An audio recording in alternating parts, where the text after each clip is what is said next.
Tonight, we will impose a 25% tariff on all foreign-made automobiles.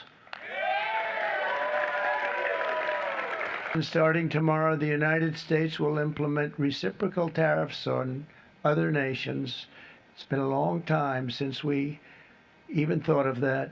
We used to think about it a lot. We didn't think about it for many decades, and you see what's happened. For nations that treat us badly, we will calculate the combined rate of all their tariffs, non-monetary barriers, and other forms of cheating. And because we are being very kind, we're kind people, very kind. You're not so kind when you got ripped off with your salaries. My auto worker friends and my Teamster friends and all of the unions that typically voted Democrat, they're not voting Democrat anymore because worker, whether union or non-worker, they're for the Republicans now. That's what happened. But we will charge them approximately half of what they are and have been charging us. If you look at that, China, first row, China, 67%. That's tariffs charged to the USA, including currency manipulation and trade barriers. So 67%, I think you can, for the most part, see it. Those with good eyes, with bad eyes. We didn't want to bring, it's very windy out here. We didn't want to bring out the big charts because it had no chance of standing. Fortunately, we came armed with a little smaller chart. So it's 67%, so we're going to be charging a discounted reciprocal tariff of 34%. I think, in other words, they charge us, we charge them less. So how can anybody be upset? They will be, because we never charge anybody anything, but now we're going to charge. At the same time, we will establish a minimum baseline tariff of 10%. You notice that on the chart? And that'll be on other countries to help rebuild our economy and to prevent cheating. So we're going to have a minimum of cheating, and we're going to be very severe on the people that at the gate that watch the tariffs and watch the product coming in, because there's been a lot of bad things happening at the gate, because the money is so enormous that you're talking about. There's never been probably anything like it in terms of the enormity, and there are a lot of bad things happen at the people that do the check-in, and they're looking at 10-year jail sentences if they do play. We're going to treat them so good, but if they cheat, the repercussions are going to be extremely strong. And so, starting very soon, he is getting ready to impose tariffs on foreign cars and parts, 25% from anywhere. And then he's also announcing 10% at least tariffs on all countries. And then what he calls the worst offenders, the bigger tariffs, they're going to be 34% for China, India 26%, Japan 24%, the EU 20%, Taiwan 32%. He promised this would be big. It has gotten a lot of people's attention. Let's go to Weijia Jiang at the White House. He called this a national emergency, Weijia. Can you put this into some kind of context for us? And Maurice, so this was the president's very first event during his second term in the Rose Garden, which speaks to just how important this is to him. He got all the pomp and circumstance. He was surrounded by members of his cabinet. And of course, he brought in workers from the steel and automobile industry to make his case, Maurice, that this is going to be what he calls the golden age of America. Because his theory is that if you tack on these tariffs to imports into America, well, companies here don't want to pay that. And so they are going to boost manufacturing. They're going to buy American and not want to pay the rates that you are seeing on your screen, Maurice. This is a CBS News special report. I'm John Dickerson in New York, where the closing bell on Wall Street just rang. The markets closed down. The Dow slid roughly 1,600 points. The S&P 500 fell more than 4.5%. And the Nasdaq dropped nearly 6%. This comes just a day after President Trump announced his new tariff plan, which begins Saturday to charge at least 10% on imports from every country. The president also announced even higher reciprocal tariffs from 60 countries he calls, quote, the worst offenders. And that those are places that export more to the U.S. than the U.S. exports to them. Mr. Trump called the plan America's, quote, declaration of economic independence, but Americans could pay the price for these new charges. With me now is Money Watch correspondent Kelly O'Grady. Kelly, so what's just your broadest response to what the markets have done today? Well, on a day like this, I always like to put it in perspective of how big of a loss this was. So you have to go back to 2020 for each of these three major indexes, the Dow, the S&P 500, and the NASDAQ, to see a single day that saw a greater loss. And so what does that mean? That was COVID. Yeah. Right? Investors are looking at today and sort of, at least in terms of how the market reacted, putting these two equal. Listen to the president, who spoke to reporters just an hour before the markets closed, and here's what President Trump had to say. I think it's going very well. It was an operation, like when a patient gets operated on, and it's a big thing. I said this would exactly be the way it is. We have $6 or $7 trillion coming into our country, and we've never seen anything like it. The markets are going to boom, the stock is going to boom, the country is going to boom, and the rest of the world wants to see, is there any way they can make a deal? They've taken advantage of us for many, many years. For many years, we've been at the wrong side of the ball, and I'll tell you what, I think it's going to be unbelievable. This is a CBS News special report. I'm John Dickerson in New York, where Wall Street took another dive today. The Dow fell roughly 2,200 points, about 5%. The NASDAQ dropped nearly 6%, around 1,000 points, and the S&P 500 slid roughly 6% as well. The second day of the downward trend is, of course, fallout from President Trump's recently announced new tariffs. The 10% on imports from every country goes into effect tomorrow. China retaliated with 34% tariffs on all U.S. goods, igniting fears of a global trade war and potential recession. With me now is Money Watch correspondent Kelly O'Grady. Okay, Kelly, day two of this. How is day two different than day one if the numbers are big?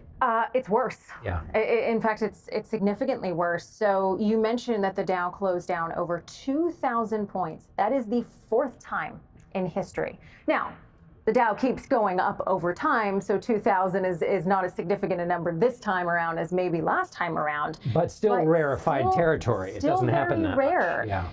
A couple more stats for you. This is the worst two-day rout for stocks since March of 2020. Going back to the pandemic, we erased nearly 1 year of gains in the past few weeks in the market. And the NASDAQ is what we call bear market territory. That means when you have lost 20% of the value since its recent high. It entered that territory today. The S&P 500 is entering that territory. Just means investors are feeling very scared. All the sectors were down, and tech really took it on the chin, which we talked about yesterday. Right. It hurts your 401k. That's right. And tech, because they both have component parts coming from overseas, and they have huge markets like Apple, 15 to 20% of their market in China. It is shaping up to be another turbulent week as President Trump's trade war with the world escalates. The global sell-off triggered by President Trump's tariff announcements wiped out more than $6 trillion of wealth from the U.S. stock market in just 2 days. In a social media post yesterday, the president urged the country to hang tough.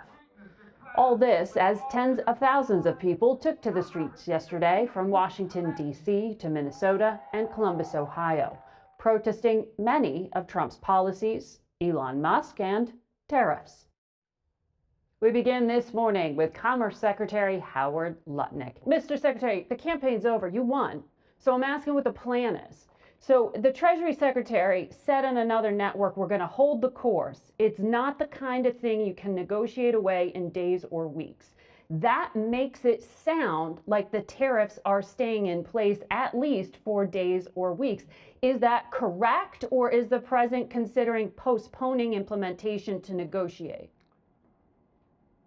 There is no postponing. They are definitely going to stay in place for days and weeks. That is sort of obvious. The president needs to reset global trade. Everybody has a trade surplus, and we have a trade deficit. We are paying away our future and our lives. The countries of the world are ripping us off, and it's got to end. The president has made it crystal clear. This is the policy we're going to protect The factories that come build in America, we are going to protect them. They're going to be successful. That's why they're going to build in America, the greatest economy in the earth. All of these companies are going to come and build here. So when three of the president's other economic advisors who are on other networks today say that 50 different countries have been calling the White House to try to talk about the tariffs, what does that mean? Because that makes it sound like there is a negotiation, which is different from saying the tariffs are permanent. Well, what it shows is that all these countries know that they've been ripping us off, and the day has come for that to end. Now, the problem is, it's not just tariffs. Like, I'll give you an example. Like, Vietnam said they'd like to be 0-0. Remember, Vietnam sends us $120 billion worth of goods every year. Yes, and we cheap send manufacturing. them about $12 billion. Wait, we send them $12 billion. So it's not the tariffs. It has nothing to do with tariffs. If they went to 0-0, they would go to $200 billion with us. We need to stop the ripoff, and 0-0 is the way I to know, make but we a don't have more of a 0-0, sir. ripoff. We don't have 0-0, actually, because when we saw the president stand in the Rose Garden holding up that chart that you helped make, that wasn't actually tariffs. That was actually confusing to investors because it was some kind of other formula, and the countries themselves seemed kind of random.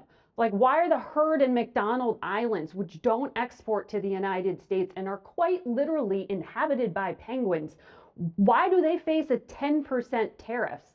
Did you use AI to generate this?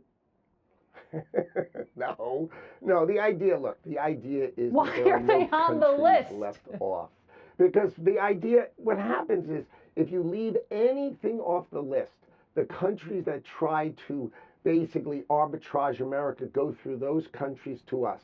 Any country, like we had tariffs, the president put tariffs on China, right, in 2018, and then what China started doing is they started going through other countries to America. Right. They just built through other countries through America. And so the president knows that, he's tired of it, and he's going to fix that. So basically he said, look, I can't let any part of the world be a place where China or other countries can ship through them. So he ended those loopholes, these ridiculous loopholes, and now what he's trying to say is, I'm going to fix the trade deficit of the United States of America. It's a national security issue. We need to make medicine. We need to make semiconductors. We need to make ships. We need to have steel and aluminum. Come on, we need the greatness of America to actually be built in America, and he's tired of getting ripped off by the rest of the world. Okay, but just to be clear, April 9th, the so-called retaliatory tariffs, the reciprocal tariffs, I should say, are those coming, or are they open to negotiation? The tariffs are coming. He announced it, and he wasn't kidding. The tariffs are coming. Of course they are. Okay. And the president continues to firmly defend his tariff strategy, saying it is to address the massive trade deficits between the U.S.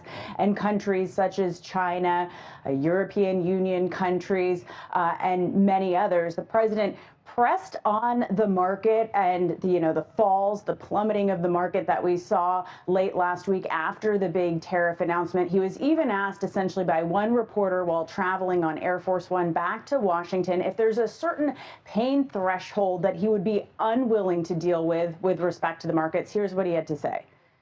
I don't want anything to go down, but sometimes you have to take medicine to fix something. And we have such a horrible, we have been treated so badly by other countries because we had stupid leadership that allowed this to happen. The president also talked about jobs and industries moving out of the United States. He said his goal here is to bring back investment and also raise revenue through these tariffs. And he said eventually the situation will straighten out despite what we're seeing with the market right now. But that is despite, Michael, the concerns that we're hearing from many economists and industries, trade groups impacted by what they fear will be an escalating trade war. I think a lot of Americans want to know how long this will last. Is the president having conversations with other countries about getting this resolved? Yeah, well, top administration officials said that more than 50 countries have reached out, since the announcement last week that the president is having calls with leaders of Asia and Europe. But basically, the administration and the president says that these tariffs are here to stay, at least for weeks. Again, the goal here, they believe, is to reset the global trade order. And while economists do they remain hopeful that deals will be made, the president, again, speaking on Air Force One, said that he's not going to make deals unless there's progress towards trade deficits between the U.S. And the countries that are at the top of the list when you look at trade deficit data. So a lot remains to be seen. Again, the new reciprocal tariff set to take effect this week, April 9th. Reaction to the markets today, and would you be open to a pause in tariffs to allow for negotiations? Well, we're not looking at that. We have many countries that are coming to negotiate deals with us, and they're going to be fair deals, and in certain cases they're going to be paying substantial tariffs. There'll be fair deals. As you know, I spoke this morning with the Prime Minister of Japan, and we had a very good conversation. They're coming. And I said, one thing, you're going to have to open up your country, because we sold no cars, like 0 cars in Japan, and they sold millions of cars into our country. They don't really take our agriculture, a little bit of it just to keep us slightly happy, but they don't take what they're supposed to be taking. So we have a great relationship with Japan. We're going to keep it that way, but they're coming in to meet, and other countries are coming in. With China, as you know, against my statement, they put a 34% tariff on above what their ridiculous tariffs were already. And I said, if that tariff isn't removed by tomorrow at 12 o'clock, we're putting a 50% tariff on above the tariffs that we put on. So they've gone for years. They've become a rich country because of people, again, that were in the White House that allowed this to happen. Hundreds of billions of dollars a year they'd make on us on trade, and it shouldn't be that way. And I have a great relationship with President Xi. I hope it's going to stay that way. I have great respect for China, but they can't do this. We're going to have one shot at this, and no other president's going to do this, what I'm doing. And I'll tell you what, it's an honor to do it, because we have been just destroyed, what they've done to our system. We have $36 trillion of debt for a reason. And the reason is that people allowed it to get that way. So we'll be talking to China. We'll be talking to a lot of different countries. And I think, if we can make a really fair deal and a good deal for the United States, not a good deal for others. This is America first. It's now America first. And we didn't put America first. We put America last. The people that were in the Oval Office put America last, and we're not going to stand for it. Mr. President, represent the U.S. in the talks with Iran. 2 questions. Do you expect any of these deals to be made before April 9th? And secondly, there have been some mixed messages from your administration. You're talking about negotiations, and yet others in your administration are saying that these tariffs are actually permanent. What is the action? Well, it can both be true. There can be permanent tariffs, and there can also be negotiations, because there are things that we need beyond tariffs. We need open borders. We almost had a deal with China where we're going to open up China. It was almost done. Some of you remember it during my first term, and it was very disappointing. We ended up making a great deal. $50 billion worth of product was sold. $50 billion. You'd like that in Israel. And I made that deal, but it wasn't the deal that I wanted. It was the deal that I wanted was that, plus they were going to open up China so that our companies could go into China and compete with other countries and China for a large number of people. And at the very end, that deal was terminated, and we went to a piece of the deal. And so there are a lot of things outside of tariffs, but tariffs are very important. But there are a lot of things like opening up countries that were totally closed. China's essentially a closed country. In fact, it is a closed country. And what they do is they charge tariffs so that if you sell cars or if you sell anything nobody's going to buy it because the price is out of control. But that's true with a lot of other countries also. So we're going to get fair deals and good deals with every country, and if we don't, we're going to have nothing to do with them. They're not going to be allowed to participate in the United States. Mr. President, can you explain the White House's evolution from this is not a negotiation on tariffs to countries should pitch us and start negotiations on Sure. As the president said yesterday, Jasmine, both things can be true at the same time, and it is a non-negotiable position that the United States has faced a national security and economic crisis because of the unfair trade practices by countries around the world. As for the president, I have maintained this position. The entire administration has always said that President Trump is willing to pick up the phone and talk. And the president met with his trade team this morning, and he directed them to have tailor-made trade deals with each and every country that calls up this administration to strike a deal. And listen, and each and every one of these trade deals should be tailored and unique based on that country's markets, based on that country's exports, the imports here in the United States of America. What makes the most sense for the American worker and for our industry? The president is focused on putting America first. So was the evolution not factored in or determined by kind of the tumult in the stock market? Was that not a part of the consideration to start making these negotiations and deals? Again, I would reject that there was an evolution. On day one, we had said that the president will always pick up the phone for other nations and other companies that call this administration. The president always has a listening ear, and it's a non-negotiable fact that America has faced a national security and economic crisis for many decades, and President Trump is just the first to address this. And then my last question, how will negotiations change how much revenue the White House is planning to make from the tariffs? Well, that has yet to be seen, but as the president said, the reciprocal tariffs, which will continue to go in effect as these deals are negotiated and ongoing, will generate trillions of dollars in revenue to the United States. And this is twofold. The president wants to onshore jobs here to the United States of America. He wants to boost our manufacturing industry. He also wants to tackle these crippling deficits with almost every single country around the world. Jackie. Thanks, Caroline. The Treasury Secretary, Scott Bessent, warned that some of these negotiations might take up to months, that we could be doing this through April, May, and into June. And then you had Kevin Hassett say it's going to take a lot for the president to put his signature on the line, so he wants to make sure there's a good deal for America. Is the president operating on any sort of a timeline or deadline where he wants this completed by?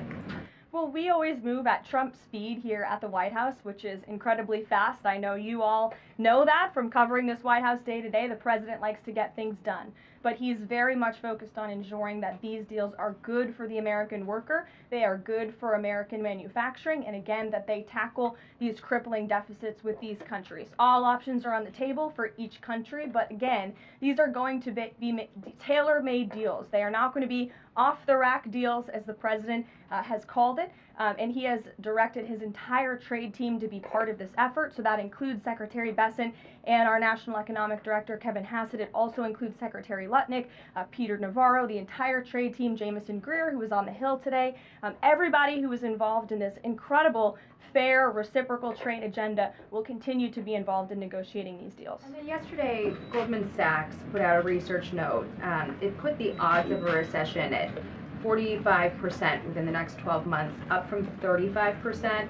But Peter Navarro guaranteed last night no recession. Does the president agree with him on that? I know the president in the past has been leery of making definitive statements on that. I can speak for the president, and I can speak for the optimism that he sees in our economy every day. Again, when you talk about the massive deregulatory efforts that are happening across the board, when you talk about how oil prices are down, gas prices are down, egg prices are down, we're cutting costs for the American worker, for the American consumer. We also see trillions of dollars of investments pouring into this country every day, and we're working hard now on the tariff side of the president's economic agenda. But don't forget, the next side of this is tax cuts, and we're counting on Capitol Hill to get those done, the largest tax cuts in history. Does that mean that without those tax cuts coming through, that the likelihood of a recession is greater? No, that's not what I said. I'm just saying be mindful of the whole of government economic approach that this administration is taking every day. Sure. Go ahead. Thank you, Caroline. You just said that one of the reasons these tariffs are going into effect is that some countries have been ripping off the United States, but some of the tariffs target countries like Madagascar, Bangladesh, with very high levels of poverty. So can you explain how the president wants to correct the deficit with those countries? Is there a plan, for example, to onshore the textile industry that these countries are known because, and just like, can you be specific about those like low income? Sure. Well, first of all, the reciprocal tariff rates that were implemented by country were focused on the monetary tariff that those countries have imposed on the United States, but also the non-monetary tariff barriers and the regulations, if you will, that have been put into effect over the years, making it harder for America to export to these countries. These were very carefully crafted numbers. There was also a 10% baseline tariff across the board, as well, as you know. Moving forward, the president will talk to any country that picks up the phone to call, and I can tell you the phones have been ringing off the hook, wanting to talk to this administration, this president, and his trade team to try to strike a deal. And it's because the world knows that they need the United States of America. They need our markets. They need our consumer. The president has a lot of leverage on his side because he has the best economy and the best country in the world that he leads, and he knows that. And it's about dang time we finally have a president who uses that economic leverage to benefit American workers. And that's what the president is trying to do. Maggie. Caroline, thanks. Does the president endorse something that Howard Lutnick said on television this weekend, which was that the army of millions and millions of human beings screwing in little screws to make iPhones, that kind of thing is going to be moving to the U.S.? Is that how the president envisions manufacturing shifting? And if so, how long would that take, roughly? The president wants to increase manufacturing jobs here in the United States of America, but he's also looking at advanced technologies. He's also looking at AI and emerging fields that are growing around the world that the United States needs to be a leader in as well. So there's an array of diverse jobs, more traditional manufacturing jobs, as you discussed, but also jobs in advanced technologies. The president is looking at all of those. He wants them to come back home. But iPhones specifically, is that something that he thinks is the kind of technology that can move to the U.S.? Absolutely. He believes we have the labor, we have the workforce, we have the resources to do it. And as you know, Apple has invested $500 billion here in the United States. So if Apple didn't think the United States could do it, they probably wouldn't have put up that big chunk of change. Elena. Hi, Caroline. It's clear the president has gotten the world's attention with these tariffs. Is he considering at all potentially holding off on imposing some of them before the deadline, or maybe later, reversing them because he's having these negotiations and having these good talks with other leaders? The president was asked and answered this yesterday. He said he's not considering an extension or a delay. I spoke to him before this briefing. That was not his mindset. He expects that these tariffs are going to go into effect. And you said something very important, Elena, in your question. You said the president has captivated the attention of the world. Absolutely he has. And it's about time we have a president in the Oval Office who is putting the world on notice and is putting the American people first, and again is using the leverage of the United States to negotiate good trade deals. Just a quick follow-up. Sure. There's been some public sparring between Elon Musk and the president's trade advisor, Peter Navarro, on some of these tariffs. Musk actually referred to Navarro today as being, quote, dumber than a sack of bricks.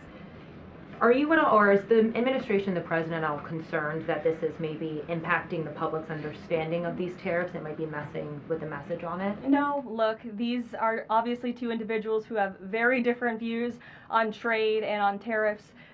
Boys will be boys, and we will let their public sparring continue. And you guys should all be very grateful that we have the most transparent administration in history. And I think it also speaks to the president's willingness to hear from all sides, that he has people at the highest levels of this government in this White House who have very diverse opinions on very diverse issues, but the president takes all opinions in mind, and then he makes the best decision based on the best interests of the American public. Deanna. Thanks, Caroline. On Truth Social today, Trump was talking about one-stop shopping talks with foreign leaders, bringing leaders to the U.S., to Washington, and talking to them about tariffs, but also other topics. So is that part of his strategy to bring the leaders to Washington and trying to get deals, outside of tariffs on foreign policy issues as well? I think the president, again, is going to have a custom, tailor-made approach to each and every country. And if that means discussions of foreign aid, of our military presence in these countries, how those troops are paid for, come to the table. That could be part of the negotiation in these economic negotiations, but it's the president's economic team who will be leading these. These are tariff and trade negotiations, and yes, they will be one-stop shopping for each and every country. They will be, as the president said again, tailor-made, not off the rack to each and every country based on America's needs. Now that the president's reciprocal tariffs are here, going into effect tomorrow, what's the status of the ERS? When will they actually start collecting revenue? And will that be nested under CBP or somewhere else entirely? It's something Secretary Lutnick has taken up, so I defer you to the Department of Commerce, but it's something that he and the president believe quite strongly in, and it's a promise that they intend to keep to the American people. The president's trade representative this morning told senators that the president does not intend on carving out exemptions for products and companies when it comes to tariffs. But would the administration consider changing that stance should bankruptcies begin among U.S. companies who are dependent on China trade? I won't get ahead of the president on any exemptions or his decision on that. I will leave that to him. But again, we're looking at this country by country and based on the needs of the American people and the American workforce. And one more, can you walk us through how this specific tariff plan was decided on and which advisor came up with it? The reciprocal tariff plan? Yes. It was a plan that was discussed by the president's entire trade team over the course of many, many meetings, and the president ultimately decided on which way to go. A few proposals were given to the president. There was debate and discussion, and the president made his decision, and as you've seen very publicly, the entire trade team is on board with this plan and the negotiations that will ensue because of it. On the president's threat yesterday on social media to increase tariffs against China by an additional 50% in response to their retaliation, has he signed anything in terms of an executive order, any documentation around that? Will that additional 50% go into effect tomorrow? They will be going into effect at 12:01 a.m. tonight, so effectively tomorrow, yes. Work on that today? Of course, as always. Yeah, two things. On the Israel tariffs, can you give us an update on the discussion on relaxing those tariffs? And then I had another question about the Doge team after that. That discussion is ongoing. I don't have any definitive details to iron out for you here. Just a quick follow-up on tariffs. Kevin Hassett said today that the administration is prioritizing talks with Japan and South Korea, other trading partners. Are there other countries on that list that you guys can name publicly that you're having serious discussions with? Sure. As you have heard from various administration officials, myself included, there have been nearly 70 countries that have reached out to the administration last time I checked, but again, I hear the phones are ringing off the hook. There are foreign leaders who want to fly to Washington tonight and get on a plane to negotiate with this country, which shows you the leverage that the president is using. It shows you the rest of the world needs the United States of America to do business with. Israel, obviously, yesterday you heard a public statement from Prime Minister Netanyahu. The president has detailed his calls with the leaders of Japan, in South Korea. We are going to prioritize our allies and our partners around the world first when it comes to these negotiations, and the trade team will be divvying them up again to make tailor-made trade deals around the world. Ed, go ahead. As promised. Yes, thank you. You mentioned the 70 countries or so. I'm curious, though, under what conditions at this point would President Trump talk to President Xi about tariffs? Look, I just spoke to the president about this, and he believes that China wants to make a deal with the United States. He believes China has to make a deal with the United States. It was a mistake for China to retaliate. The president, when America is punched, he punches back harder. That's why there will be 104% tariffs going into effect on China tonight at midnight, but the president believes that Xi and China want to make a deal. They just don't know how to get that started. And the president also wanted me to tell all of you that if China reaches out to make a deal, he'll be incredibly gracious, but he's going to do what's best for the American people. So China has to call first?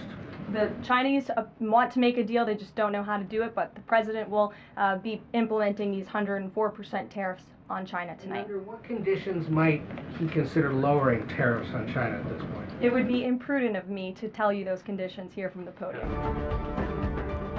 This is a CBS News special report. Good afternoon, everyone. I'm Maurice Dubois. President Trump making big news this afternoon. He's just announced a 90-day pause on tariffs for many countries around the world. In a Truth Social post here, it's a lengthy one. I'm going to read it to you. The president said, "Based on the lack of respect that China has shown to the world's markets, I am hereby raising the tariff charged to China by the United States of America to 125%. effective immediately. At some point, he said, hopefully in the near future, China will realize that the days of ripping off the USA and other countries is no longer sustainable or acceptable. Conversely, and based on the fact that more than 75 countries have called representatives of the United States, including the Departments of Commerce, Treasury, and the USTR, that's the U.S. Trade Representative, to negotiate a solution to the subjects being discussed relative to trade, trade barriers, tariffs, currency manipulation, and non-monetary tariffs, and that these countries have not, at my strong suggestion, retaliated in any way, shape, or form against the United States. I have authorized, the president says here, a 90-day pause and a substantially lowered reciprocal tariff during this period of 10%, also effective immediately. Thank you for your attention to this matter. And that is the entirety of the president's Truth Social post there. All this as the stock market surging right now, up 5 and 3.3% there, up some 2,000 points at this moment. It's been going back and forth. Let's bring in our Money Watch correspondent, Kelly O'Grady. First reaction here, Kelly, what in the wide world is going on here? You're seeing a lot of relief in the markets right now. I mean, we are coming off a sell-off this past week and a half at this point. And I'm just going to quote a couple of numbers for you. The NASDAQ is inching up about 8% right now. S&P 500, 6%. Both the S&P and NASDAQ were either flirting with or in bear market territory prior to this announcement. That basically means when that index has lost 20% or more from their recent highs. And it basically just means investors are cautious, they're worried, they're nervous. And you see the fact that we're coming back from this really in the tech stocks and the chip sector. And why? Because if you're going to have a tariff that was once over 30% on countries that we rely on for chips that power the AI industry, and by the way, your 401k too. Right. Right, Taiwan, and that's going to go down to 10%. That's why investors are reacting so positively right now. But this is a 90-day pause. That gives them some level of certainty, quote unquote, for the moment. But this is not a long-term thing. So sugar high or not, that remains to be seen. Talk about the psychology here that leads to this kind of euphoric feeling. And that's exactly right. In fact, I'm texting with investors right now saying, how are you feeling? Is this temporary? Sugar high, I think, is a good way to describe this because we have seen the president with Canada, with Mexico, with other countries do this pause before, where we're going to do it, now we're not going to do it, and at some point in the future, that levy does get put on, those tariffs do get put on. So the investors that I'm talking to are sort of getting back in the sectors where they think that this is going to be a positive, but they are still very cautious because we have seen this change so rapidly, which gets to that uncertainty point, Maurice. Right. Are you surprised? Or should we be surprised? Or did people see this coming all along? I'm wondering. Well, I'm never surprised now when we talk about tariffs, Maurice. Right. That's the one thing you can be certain about. Right. No, people did not expect this today, and that's why you saw, sell-off happening, so much uncertainty in the market. And there's actually this metric that we track about uncertainty. Investors were predicting so much uncertainty over the next 30 days. So no one expected this. And I think right now investors, one actually texted me right before I got on with you, and he said, expect the unexpected. And that is what I'm telling my clients going forward. Truly. Okay, Kelly, thank you so much. Let's go to Margaret Brennan now. She's in Washington. Margaret, do you have any sense of what led to this moment?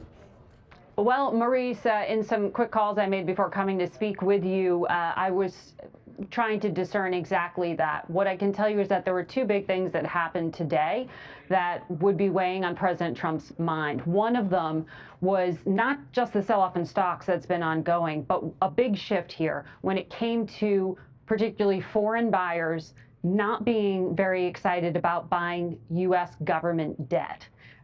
That short-term debt sale that was supposed to happen, that happens on Wednesday and Thursday, there was a lack of interest from foreign buyers. So not necessarily foreign buyers coming in and selling U.S. government debt, which is how we finance a lot of things in this country, but a concern.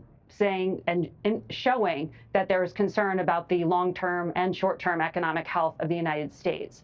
Two, you also see over on Capitol Hill some concern about getting the president's budget framework through the House of Representatives. We know as of this weekend, the Speaker of the House was trying to voice confidence that he could get this budget framework through. This is the way that can sort of expedite the other plank of the president's economic platform. Remember, he promised all these tax cuts and funding the border and other Republican initiatives. That got harder for him when he saw some members of the Republican Party stand up and say, I don't like what you're doing in my state when it comes to farmers, for example, who are going to be hit by retaliatory tariffs or the fallout from them. So you had two things weighing on the president's mind there. One, the other plank of his economic platform may be in peril because of the sequencing being off since he went into a trade war without moving the other part of his economic platform first. So the votes were a problem. Also, when it came to the market nervousness. And you can see, we're looking at the Dow Jones Industrial Index there and stocks, but if you look at the debt markets, there was a lot of concern there today. So those are two factors. As one investor said to me, the White House pulled the knife out of their own heart. This wasn't a victory. We did hear from the Treasury Secretary promise of future negotiations with the Japanese and the South Koreans, but CBS reporting to this point is that there isn't really a negotiation underway. There are talks about having talks. So there isn't a deal that was announced here. And when it comes to China, where the Treasury Secretary was saying he's really focused, we don't have any contact at this point. Okay, Margaret, and as you're speaking there, we see the Treasury Secretary, Scott Bessent, there speaking to reporters outside the White House. If Margaret's still there, I just want to ask you one more question there, Margaret. Can we read anything into the 90 days that the president is going to pause these tariffs? Does 90 days have anything to do with budget negotiations by any chance? That's an interesting timetable to point to there. In terms of what we knew the expectations were for the votes on those things, that there is the hope that they could get the tax cuts and all that business done by August at the very latest. So the timetables and the sequencing, it's useful to take this off the table is the short answer to your question. Of that move back. I have to stop you because we are hearing from President Trump now. By the way, he's speaking in front of several auto racing champions of 2024. Let's listen. To us on trade, not only with, if you look at it, not only with China, but China was by far the biggest abuser in history, and others also, but somebody had to do it. They had to stop because it was not sustainable. Last year, China made $1 trillion off trade with the United States. That's not right. And now I've reversed it. It's for a short period of time, but we made $2 billion. We're making now $2 billion a day. And somebody had to do it. Roger actually said it. Charles Schwab was here a little while ago, one of the great financial people, and he said he's been waiting for 40 years for somebody to do what I did over the last month. And if you didn't do it, you wouldn't have a country. It wouldn't be sustainable. So I'm honored to have done it. And, look, nothing's over yet, but we have a tremendous amount of spirit from other countries, including China. China wants to make a deal. They just don't know how quite to go about it. It's one of those things they don't know how quite. They're proud people. And President Xi's a proud man. I know him very well, and they don't know quite how to go about it, but they'll figure it out. They're in the process of figuring it out, but they want to make a deal. And we have many other countries, as you know, many more than 75. And they all want to come, and they want to come here, or they'll go to Commerce, or they'll go to Treasury. We have our great senators here and congressmen. They'll call John, they'll do somebody, they'll go through somebody, but they're all calling, how do we do this? They all want to make a deal. Somebody had to do what we did, and I did a 90-day pause for the people that didn't retaliate, because I told them if you retaliate, we're going to double it. And that's what I did with China, because they did retaliate. So we'll see how it all works out. I think it's going to work out amazing. I think that our country is going to be at the end of a year or shorter, but I think we're going to have something that nobody would have dreamt possible. A man like Roger Penske, I don't want to get him in trouble with China, so I won't, but he would know that someday you have to cut the bow and you have to do what you have to do, right, Roger? And that's what I did, and I'm very happy to have done it. Mr. President, Was there anyone the Prime Minister of Greece just told Breitbart's Matt Boyle that he thinks absolutely the European Union and the United States could work out a trade deal that's win-win and, quote, mutually beneficial to both sides. What do you think about the Prime Minister's comments, and do you think a deal could be struck with the European Union?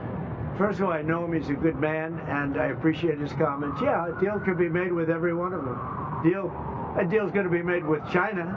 A deal's going to be made with every one of them, and there'll be fair deals. I just want fair. There will be fair deals for everybody, but they weren't fair to the United States. They were sucking us dry, and you can't do that. You know, we have $36 trillion of debt for a reason. We don't have it there for fun. They have it for a reason, and people took advantage of our country, and they ripped us off for decades. I've been thinking about this for decades. If you ever saw me on television, I was young like these guys.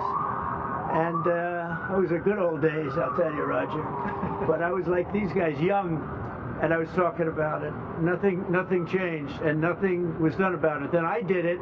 In my first term, I did it, and did it well. We took in hundreds of billions of dollars from China and others, and I started the process, but then we had to fix up from the COVID mess caused by China.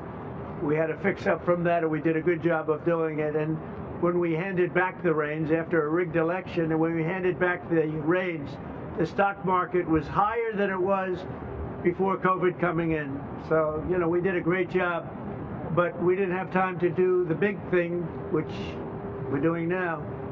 And it's, it's like a patient is sick, you have to do surgery. Patient is very, very sick. And Joe Biden handed us over a country that was in very serious trouble, economically and in every other way. They let China run away with things. They let other countries run away with things. And maybe worst of all, in a certain way, is what they did at the border. We had people pouring into our country by the millions. Many of them were murderers and drug lords and thieves and people from prisons from all over the world. And there were people from mental institutions, insane asylums. They were taking their mentally insane, and they were dumping them into our country.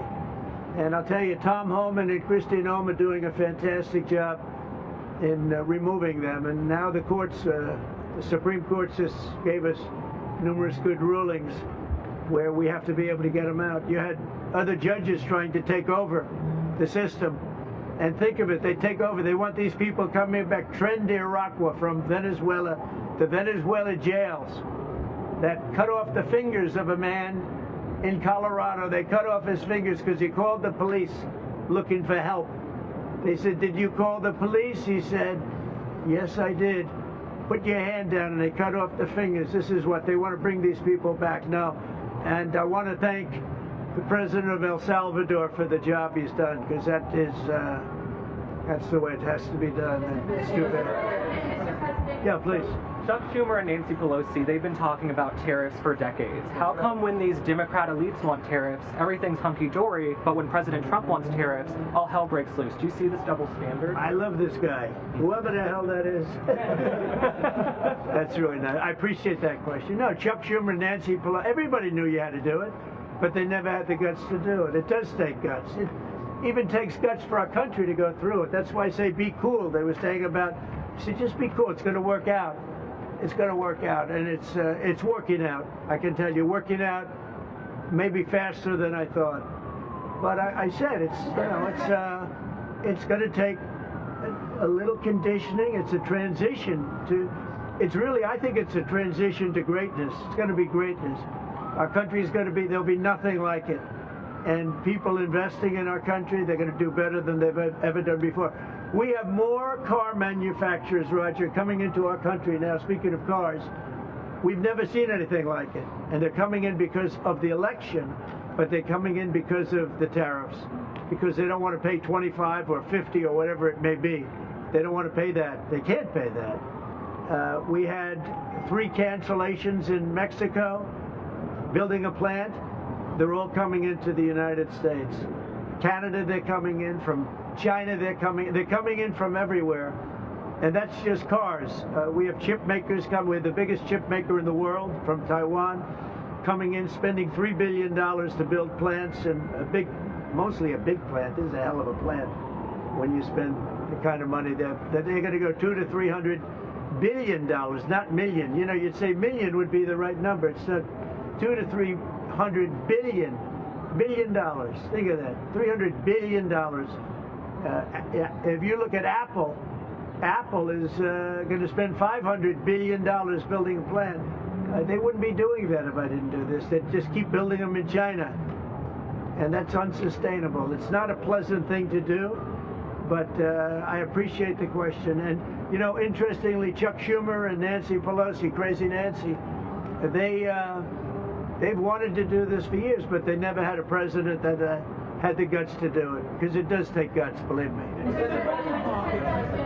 it the bond markets that persuaded you to reverse course? I was watching the bond market. The bond market is very tricky. I was watching it, but if you look at it now, it's beautiful. The bond market right now is beautiful.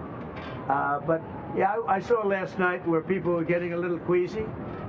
I think everything had.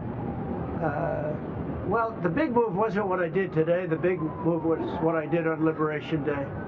We had Liberation Day in America. We're liberated from all of the horrible deals that were made, all of the horrible trade deals that were made. And I was helped by people just like this, senator, congressman, and friends, right? And we had great help in the Senate. Our Republican senators have been amazing. They stood tall. And likewise in the House, and John Thune has done an amazing job. Barrasso has done an amazing job. I mean, I can't think of a senator, really. We had tremendous support. We got a bill passed the other day with almost unanimous support in the Senate, and I think we're going to get that in the House too. And I have to tell you that Mike Johnson is a great speaker. He's done a fantastic job. We had a majority of 1, now we have a majority of 7. And you don't realize how big 7 is until you have a majority of 1. 7 sounds like so much. But we're doing well. But Mike Johnson and John Thune have done a really great job. Mr. President, who influenced your decision? Did you speak with anyone? You know, Jamie Dimon? Did you speak with anyone? Well, I watched Jamie Dimon on Maria Bartiromo's show this morning, and he was very good. He said that actually made the statement to effect that something had to be done with the tariffs and trade. He said that. He said, look, you know, at some point, but he said something has to be done with tariffs and trade. He understood it. He's very smart and very genius financially. He's done a fantastic job at the bank. And he knows that. Everybody knows that. Anybody that's even a little bit smart knows it. It wasn't sustainable what was happening. Somebody had to pull the trigger. I was willing to pull the trigger. This should have been done long ago. Just like Biden should have stopped the border long ago. I mean, allowed 21 million people plus into our country, many of whom should never have been allowed out of prisons and jails. They came out of prisons and jails from all over the world. And now we're getting them out, bringing them back to their countries. But it should have never been done. Yeah, go ahead, please. Sir, would you consider exempting some U.S. companies, maybe some larger companies who have been hit hard in the markets the last few days during this 90 days? As time goes by, we're going to take a look at it. There are some that have been hard. There are some that, by the nature of the company, get hit a little bit harder, and we'll take a look at that, yeah. Will you determine it the next 90 days? Just instinctively, more than anything else. I mean, you almost can't take a pencil to paper. It's really more of an instinct, I think, than anything else. Credibility, like, because you said that these tariffs would go in effect on Monday. You said no pause. Today there is a pause. So how can people believe your word today? It's not a question of that. You have to have flexibility. I could say, here's a wall, and I'm going to go through that wall. I'm going to go through it no matter what, and keep going, and you can't go through the wall. Sometimes you have to be able to go under the wall, around the wall, or over the wall. These guys know that better than anybody, right? You got to go around them sometimes. You're not going to go through them. So I consider, you know, I think in financial markets, because they change. Look how much it changed today. We went from, you know, pretty moderate today, but over the last few days it looked pretty glum. to, I guess they say it was the biggest day in financial history. That's a pretty big change. And I think the word would be flexible. You have to be flexible. Like he's asking the question about some companies.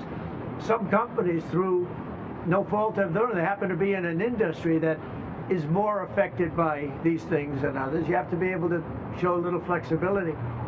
And I'm able to do that. I'm going to say hello to these champions because they are great champions. I got to say hello.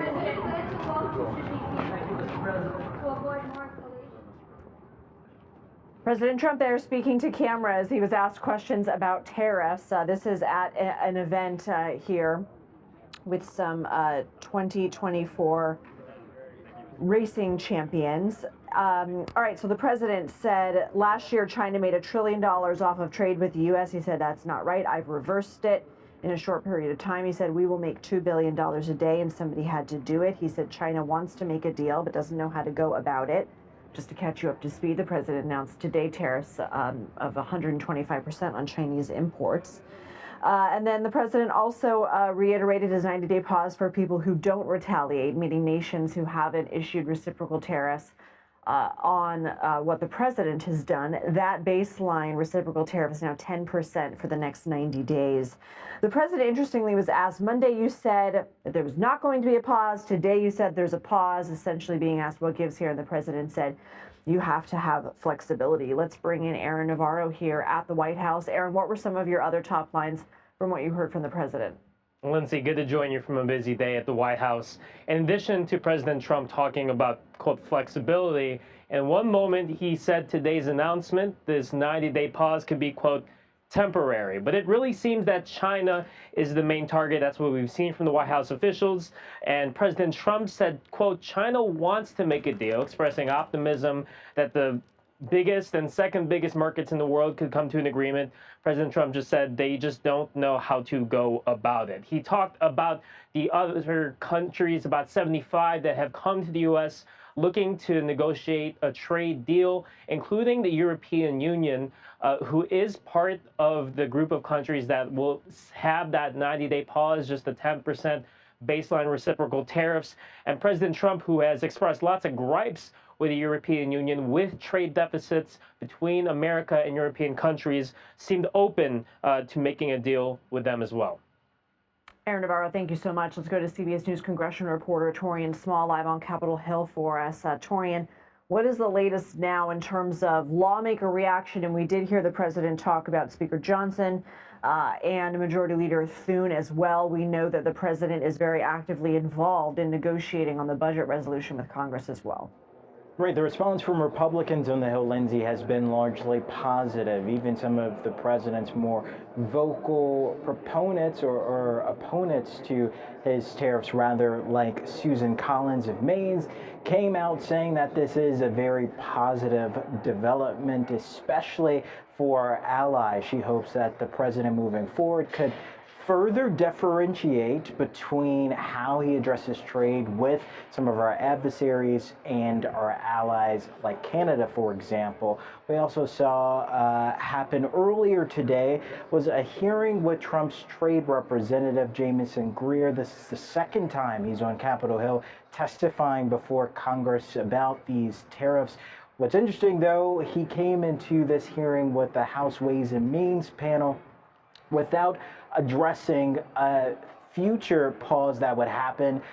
In fact, he was called out by it once that news broke while he was sitting in the hot seat and was asked whether or not he was privy to these discussions. He said he was, but he chose not to talk about it. And that brought out quite a bit of anger from Democrats on the panel. In fact, the congressman from Nevada said, who is actually in charge here, considering that it appears you didn't even know about this? To which he said, of course, the president is in charge of ultimately these tariffs. One other thing I want to mention this week, he also talked to senators in which Republicans expressed quite a bit of reservations they had about this aggressive policy. And Senator Thom Tillis of North Carolina said, in a joking way, I should point out, that he wanted Greer to point out whose throat he should choke out if this policy failed ultimately, to which Greer responded that he, of course, would take the fall for that.